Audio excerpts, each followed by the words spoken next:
കുടുംബം, പ്രവാചകൻ സല്ലല്ലാഹു അലൈഹി വസല്ലമക്ക് ഒരുപാട് എളാപ്പമാരും അമ്മായിമാരും പിന്നെ മുലകുടി ബന്ധത്തിലുള്ള സഹോദരങ്ങളും ഒക്കെ ഉണ്ടായിരുന്നു. നബി സല്ലല്ലാഹു അലൈഹി വസല്ലം അവർക്ക് അവരുടെ പിന്നെ അഹ്ലു ബൈത്തിന്റെ കാര്യത്തിൽ റസൂലുള്ളാഹി ഒരുപാട് വസിയത്തുകൾ കൊടുത്തു. അതാണ് അവരുമായി ഒന്നാമത്തെ കാര്യം എന്ന് പറയുന്നത്. അവർക്ക് വേണ്ടി റസൂലുള്ളാഹി സ്വല്ലല്ലാഹു അലൈഹി വസല്ലം വസിയത്ത്, അവരെ ആദരിക്കാനും അവരെ ബഹുമാനിക്കാനും ഒക്കെ പറഞ്ഞിട്ട് റസൂലുള്ളാഹി സ്വല്ലല്ലാഹു അലൈഹി വസല്ലം അവരെ കുറിച്ചുള്ള വസിയത്ത് പിൽക്കാലക്കാർക്ക് നൽകി എന്നുള്ളതാണ്.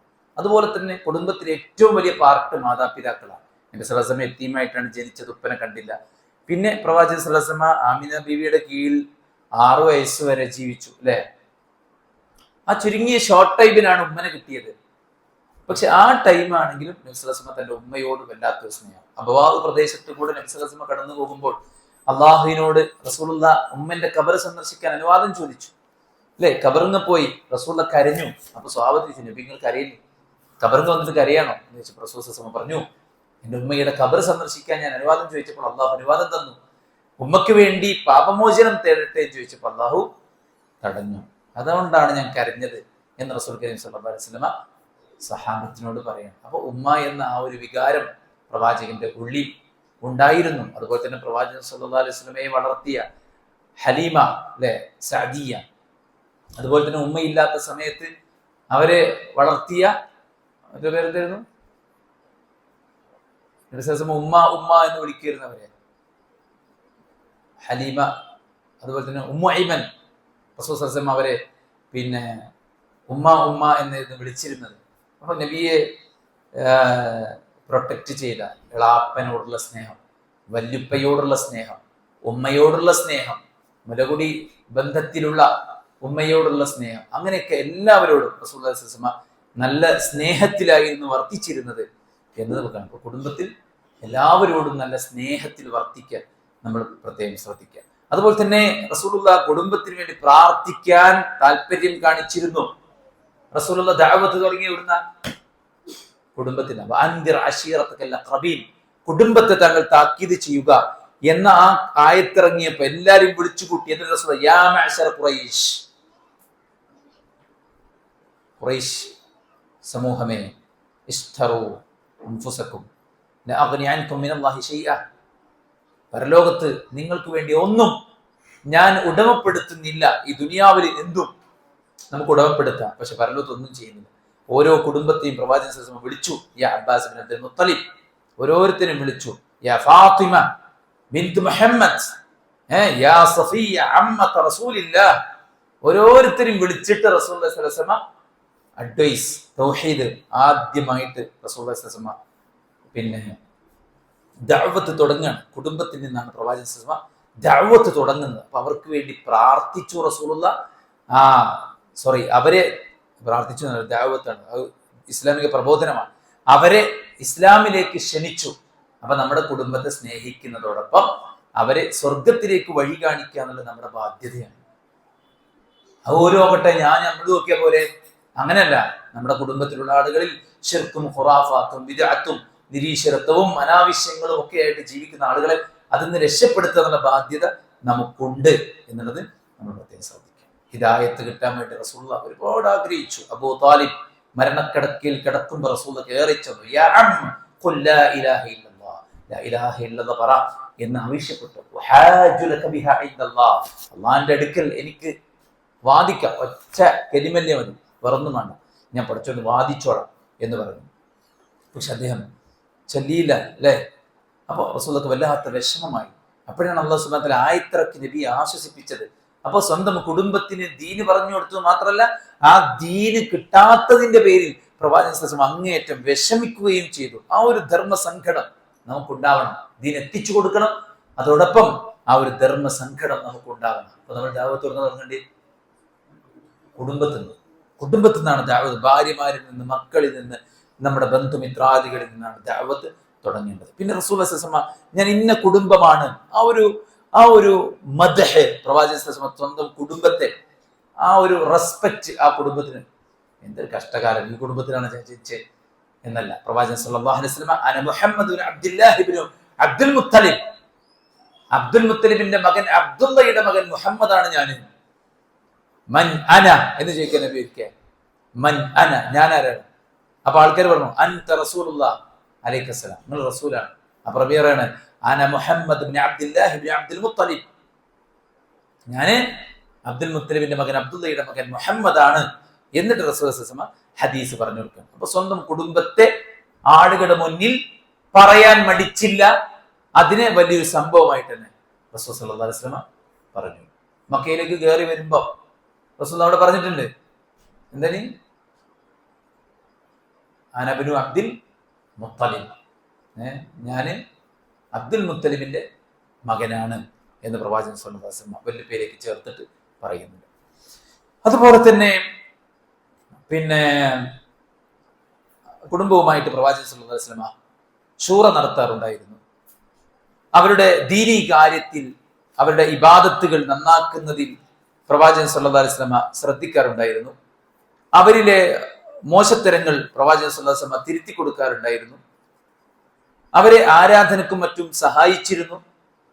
അത്യാവശ്യ ഘട്ടങ്ങൾ കണ്ടറിഞ്ഞ് പ്രവാചകൻ സ്വല്ലല്ലാഹു അലൈഹി വസല്ലം അവർക്ക് സമ്പത്തും മറ്റു കാര്യങ്ങളൊക്കെ കൊടുത്തിരുന്നു. കുടുംബത്തിന് ചില ആൾക്കാരുണ്ട്, എല്ലാവർക്കും കൊടുക്കും, കുടുംബത്തിന് കൊടുക്കൂല. കേട്ടോ നിങ്ങള്, സ്വന്തം അനിയന് കൊടുക്കൂല. നാട്ടിൽ ഭയങ്കര ധർമ്മീകരാണ്. ഇവിടെ മര്യാദക്കൊന്നും ജീവിക്കാനുള്ള വകി കൂടി ഉണ്ടാവില്ല. നാട്ടിൽ ഭയങ്കര ധർമ്മിഷ്ഠനായിക്കാണ്. അങ്ങനെയൊക്കെ ഉണ്ടല്ലോ, കണ്ടറിഞ്ഞിട്ട് സ്വന്തം കുടുംബത്തിന് കൊടുക്കാത്ത ചില ആൾക്കാർ. ഏറ്റവും നല്ല സ്വതക്ക അത് കുടുംബത്തിനാണ്.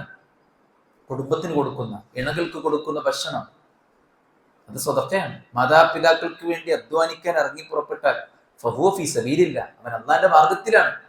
മനസ്സിലായി? ഉമ്മാനെയും ബാപ്പാനെയും നോക്കാൻ വേണ്ടിയിട്ട് ജോലിക്ക് പോയാല് അവൻ അള്ളാന്റെ മാർഗത്തിലാണ്. റസൂലുള്ളാഹി സ്വല്ലല്ലാഹു അലൈഹി വസല്ലം പറയാണ്, ആ മാർഗത്തിൽ മരിച്ചവൻ ഷഹീദാണ്. അപ്പോ കുടുംബത്തിന്റെ ഭൗതികമായിട്ടുള്ള കാര്യങ്ങൾ, പാരത്രികമായ കാര്യങ്ങൾ റസൂലുള്ളാഹി സ്വല്ലല്ലാഹു അലൈഹി വസല്ലം സഹായിക്കുമായിരുന്നു. അവരിൽ ആർക്കെങ്കിലും എന്തെങ്കിലുമൊക്കെ ഒരു ബുദ്ധിമുട്ടുണ്ടായാൽ ആ ബുദ്ധിമുട്ട് നീക്കി കൊടുക്കാൻ റസൂലുള്ളാഹി സ്വല്ലല്ലാഹു അലൈഹി വസല്ലം ശ്രദ്ധിക്കുമായിരുന്നു. അവരിൽ ഫിത്നകൾ കടന്നുകൂടാതിരിക്കാൻ റസൂലുള്ളാഹി സ്വല്ലല്ലാഹു അലൈഹി വസല്ലം ജാഗ്രത കാണിച്ചിരുന്നു. ഒക്കെ കാണാൻ സാധിക്കും. പിന്നെ ആ കുടുംബത്തിന് വേണ്ടി പ്രാർത്ഥിച്ചിരുന്നു. അലി ഇബ്നു അബീ ത്വാലിബിന് വേണ്ടി പ്രാർത്ഥിച്ചു. അബ്ദുല്ലാഹി ഇബ്നു അബ്ബാസ് പിതൃവ്യ പുത്രനാണ്, അദ്ദേഹത്തിന് വേണ്ടി പ്രാർത്ഥിച്ചു. അല്ലാഹുമ്മ അല്ലിംഹു, എന്താണ്, അല്ലാഹുവേ അദ്ദേഹത്തിന് നീ ഖുർആന്റെ വ്യാഖ്യാനം പഠിപ്പിച്ചു കൊടുക്കണമേ എന്നൊക്കെ പറഞ്ഞിട്ട് പ്രാർത്ഥിക്കുന്നുണ്ട്. ആ പ്രാർത്ഥനയിലൂടെയാണ് ഇബ്നു അബ്ബാസ് റളിയല്ലാഹു അൻഹു ഏറ്റവും നല്ല ആലിമായി മാറുന്നത്, നബി സല്ലല്ലാഹു അലൈഹി വസല്ലമയുടെ പ്രാർത്ഥനയിലൂടെ. അതുപോലെ തന്നെ കുടുംബത്തിന് വേണ്ടി നന്മകൾ ചെയ്തു കൊടുത്തു. അവരിൽ ഇപ്പോൾ ഫദ്ൽ ഇബ്നു അബ്ബാസ്, അതുപോലെ തന്നെ മുത്തലിബ് ബിൻ റബീഅ, ഇതൊക്കെ നബി സല്ലല്ലാഹു അലൈഹി വസല്ലമയുടെ എളാപ്പയുടെ മക്കളാണ്, കസിൻസ് എന്നൊക്കെ പറയാറോ അല്ലേ. അവർക്ക് കല്യാണം കഴിക്കാൻ മഹർ വകയില്ലാത്ത സമയത്ത് റസൂലുള്ളാഹി സ്വല്ലല്ലാഹു അലൈഹി വസല്ലം അവരെ സഹായിച്ചു. അവരോടുള്ള ഇടപെടലുകൾ ഏറ്റവും നല്ല നിലക്ക്, ഉപദ്രവിച്ചിട്ട് പോലും. അബൂജഹലും അബൂലഹബൊക്കെ നബിന്റെ ആരാ? എളാപ്പയാണ്. ഉമ്മു ജമീൽ ആരാ? അമ്മായിയാണ് അല്ലേ. അവരുടെ അടുത്ത് നിന്ന് റസൂൽ സ്വല്ലല്ലാഹു അലൈഹി വസല്ലമക്ക് വളരെ മോശമായിട്ടുള്ള പ്രതികരണം ഉണ്ടായിട്ടും പ്രവാചകൻ സ്വല്ലല്ലാഹു അലൈഹി വസല്ലം അങ്ങോട്ട് തിരിച്ച് ചെയ്തില്ല. അയ്യ ജിവാരിൻ ഹാദ, ഇതെന്ത് അയൽവാസി ബന്ധമാണ്, ഇങ്ങനെയൊക്കെ ആകാവോ എന്ന് ചോദിക്കുന്നല്ലാണ്ട് റസൂലുള്ളാഹി ഇങ്ങോട്ട് തന്നതിന്റെ അതേ ഡോസിൽ, അല്ലെങ്കിൽ അതിനേക്കാൾ വലിയ ഡോസിൽ തിരിച്ചു കൊടുക്കല്ല ചെയ്തത്. ഞമ്മക്കറിയാം എങ്ങനെ പണി കൊടുക്കണ്ടേ അല്ലേ.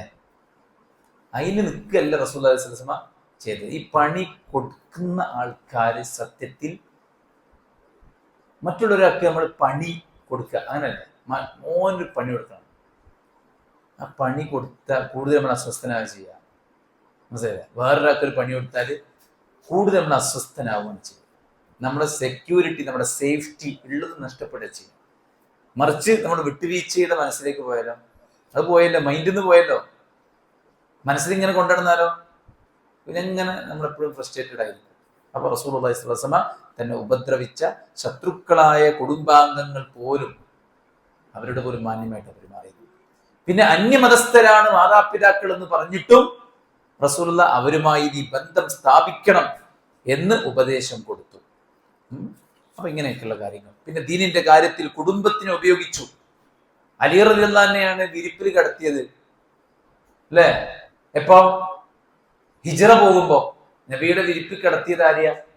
അലി റളിയല്ലാഹു അൻഹുവിനെയാണ്. ഖൈബർ, നാളെ ഇസ്ലാമിന്റെ കൊടി ഞാൻ ഒരാളുടെ കയ്യിൽ കൊടുക്കും, അയാൾ ഖൈബർ പിടിച്ചെടുക്കും. മാസങ്ങളോളം പ്രതിരോധത്തിലായിട്ട് ശത്രുക്കളെ പിടികൂടാൻ കഴിയാതെ കുടുങ്ങല പ്രതിരോധത്തിലാണ്. റസൂലുള്ളാഹി സ്വല്ലല്ലാഹു അലൈഹി വസല്ലം പറഞ്ഞു, നാളെ ഒരാളുടെ കയ്യിൽ ഞാൻ ഇസ്ലാമിന്റെ പതാക കൊടുക്കും, അയാൾ ഖൈബർ പിടിച്ചടക്കും, അയാളെ അള്ളാഹ് ഇഷ്ടപ്പെട്ടിരിക്കുന്നു, അള്ളാഹുവിന് അയാളും ഇഷ്ടപ്പെട്ടിരിക്കുന്നു. ഉമർ ഇബ്നു ഖത്താബ് റളിയല്ലാഹു അൻഹു പറയാം, ജീവിതത്തിൽ ഞാൻ ആദ്യമായിട്ടാണ് അധികാരം കുതിച്ചത്, അത് അന്നാണ്. കാരണം ആ കൊടി കൊടുക്കുന്നതാണ് പ്രത്യേകത, അയാളെ അള്ളാഹ് ഇഷ്ടപ്പെട്ടിരിക്കുന്നു എന്നാണ്. നിസ്കാരം കഴിഞ്ഞപ്പോ ഞാൻ എന്റെ കാലിൽ ഇങ്ങനെ ഒന്ന് പൊങ്ങി നിന്നു എന്നൊക്കെ പറയുന്നുണ്ട്. വെറുതെ തന്നെ ഈ കാലിങ്ങനെ കുത്തിയിട്ട് ഇങ്ങനെ എണീറ്റിരിക്കൂലേ, എന്നെ വിളിക്കാൻ വേണ്ടിയിട്ട്. കാരണം അള്ളാഹ് തൃപ്തിപ്പെട്ട ആളാണ്. അപ്പോ റസൂലുള്ളാഹി സ്വല്ലല്ലാഹു അലൈഹി വസല്ലം ഇങ്ങനെ നോക്കിയിട്ട് ചോദിച്ചു, അയിന അലി, അലി എവിടെ ചോദിച്ചു. അപ്പൊ പറഞ്ഞു, അലി റളിയല്ലാഹു കണ്ണിനെന്തോ അസുഖം ഉണ്ടായിരുന്നു. അപ്പൊ അലിനെ കൊണ്ടുവന്നു. റസൂൽ സ്വല്ലല്ലാഹു അലൈഹി വസല്ലമയുടെ ശറഫാക്കപ്പെട്ട ഉമിനീര് കണ്ണിലാക്കി, അദ്ദേഹത്തിന്റെ കണ്ണിന്റെ അസുഖം മാറി, അദ്ദേഹത്തിന്റെ കയ്യിൽ പതാക കൊടുത്തു. ഖൈബർ അലി റളിയല്ലാഹു നേതൃത്വത്തിൽ പിടിച്ചെടുത്തു. മനസ്സിലായില്ലേ? അപ്പൊ റസൂലുള്ളാഹി കുടുംബാംഗങ്ങളെ ദീനിന്റെ കാര്യങ്ങൾക്ക് ഉപയോഗിച്ചു. ജഅഫർ ഇബ്നു അബീ ത്വാലിബ് റളിയല്ലാഹു അൻഹു പോലെയുള്ള ആളുകൾ യുദ്ധത്തിൽ ഏറ്റവും മുൻനിരയിൽ ഉണ്ടായിരുന്ന ആളുകളാണ്. പിന്നെ അവർക്ക് അത്താണിയായി ജഅഫർ ഇബ്നു അബീ ത്വാലിബ് മരിച്ചപ്പോ റസൂലുള്ളാഹി സ്വഹാബത്തിനോട് പറഞ്ഞു, നിങ്ങൾ ജഅഫർ ഇബ്നു അബീ ത്വാലിബിന്റെ കുടുംബത്തെ സംരക്ഷിക്കണം, അവർക്ക് വേണ്ടി ഭക്ഷണം ഉണ്ടാക്കണം, അവർക്ക് വേണ്ട സഹായങ്ങൾ കൊടുക്കണം. ഭാര്യയുടെ അടുക്കൽ ചെന്നു റസൂലുള്ളാഹി. ആരെ? ജഅഫർ ഇബ്നു അബീ ത്വാലിബ് റളിയല്ലാഹു അൻഹുവിന്റെ ഭാര്യ അടുക്കൽ ചെന്നു. എന്താ താങ്കൾക്ക് മക്കളുടെ കാര്യത്തിലുള്ള ആശങ്ക മനസ്സിലാക്കി പ്രവാചകൻ സല്ലല്ലാഹു അലൈഹി വസല്ലമ ഈ മക്കളെ പോറ്റുക എന്ന കാര്യത്തിലുള്ള ദാരിദ്ര്യം അങ്ങനെ ഉണ്ടാവുമല്ലോ. ഭർത്താവ് പെട്ടെന്ന് മരിച്ചാൽ ഈ മക്കളെങ്ങനെ പോറ്റുക? അപ്പൊ റസൂലുള്ളാഹി സ്വല്ലല്ലാഹു അലൈഹി വസല്ലം അവരെ സമാധാനിപ്പിക്കുകയാണ്. എന്നിട്ട് പ്രാർത്ഥിക്കുകയാണ്, അല്ലാഹുവേ ജഅഫറിന്റെ കുടുംബത്തിന് നീ പകരം നൽകണമേ, ജഅഫറിന്റെ കുടുംബത്തിന് നീ പകരം നൽകണമേ. ഭാര്യയോട് അദ്ദേഹം പറയാണ്, പിന്നെ ഫഖർ നിങ്ങൾ ഭയപ്പെടേണ്ടതില്ല, അന വലിയുഹും ഫിദ്ദുനിയ വൽ ആഖിറ, ദുനിയാവിലും ആഖിറത്തിലും ഈ മക്കൾക്ക് ഞാൻ വലിയാണ്.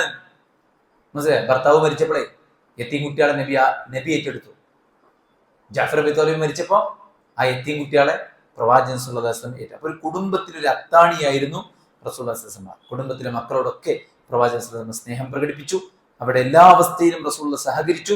അവർക്ക് വേണ്ട എല്ലാ തരത്തിലുള്ള സഹായങ്ങൾ കൊടുത്തു. അവർക്ക് വേണ്ടി പ്രവാചകൻ സല്ലല്ലാഹു അലൈഹി വസല്ലം ആത്മാർത്ഥമായി പ്രാർത്ഥിച്ചു. അബ്ബാസ് റളിയല്ലാഹു അൻഹു പ്രാർത്ഥിക്കാൻ പറഞ്ഞു, സലില്ലാഹി ആഫിയ, നീ ആഫിയത്ത് ചോദിച്ചു അല്ലാഹുവോട്.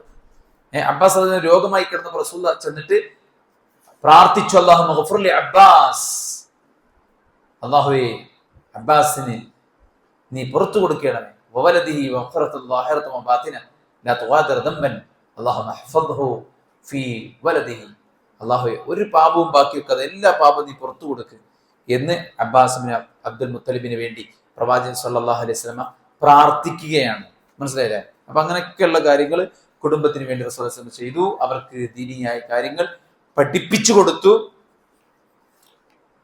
നന്മയിൽ അവരെയൊക്കെ ഭാഗമാക്കി നന്മക്ക് റസൂലുള്ളാഹി അവരൊക്കെ പ്രേരിപ്പിച്ചു. അപ്പൊ നമ്മുടെ കുടുംബത്തോട് ഏറ്റവും മാന്യമായി പെരുമാറുക, അവർക്ക് വേണ്ട സഹായങ്ങൾ ചെയ്തു കൊടുക്കുക, അവരുടെ വിഷമങ്ങൾ നീക്കിക്കൊടുക്കുക, അവരുമായിട്ട് നല്ല നിലക്ക് സഹവസിക്കുക, ആ കുടുംബത്തിന്റെ ഒരു അത്താണിയായി മാറുക, മാതാപിതാക്കളോട് സ്നേഹവും വാത്സല്യവും അനുസരണവും കാര്യങ്ങളൊക്കെ, ഇതൊക്കെ റസൂലുള്ളാഹി സ്വല്ലല്ലാഹു അലൈഹി വസല്ലമയുടെ ജീവിതത്തിൽ നമുക്കുള്ള മാതൃകയാണ്. ഇൻഷാ അല്ലാഹ് അടുത്ത ക്ലാസ്സുകളിൽ നമുക്ക് റസൂലുള്ളാഹി സ്വല്ലല്ലാഹു അലൈഹി വസല്ലമയുടെ മറ്റുള്ളവരോടുള്ള സമീപനങ്ങളെ കുറിച്ച് പഠിക്കാം. അല്ലാഹു സുബ്ഹാനഹു വ തആല പഠിക്കാൻ, അത് പകർത്താൻ നമുക്ക് എല്ലാവരും തൗഫീഖും നൽകി അനുഗ്രഹിക്കുമാറാവട്ടെ. നമ്മുടെ എല്ലാ വീഴ്ചകളും അല്ലാഹു വിട്ടുപുറത്ത് മാപ്പാക്കി തരട്ടെ.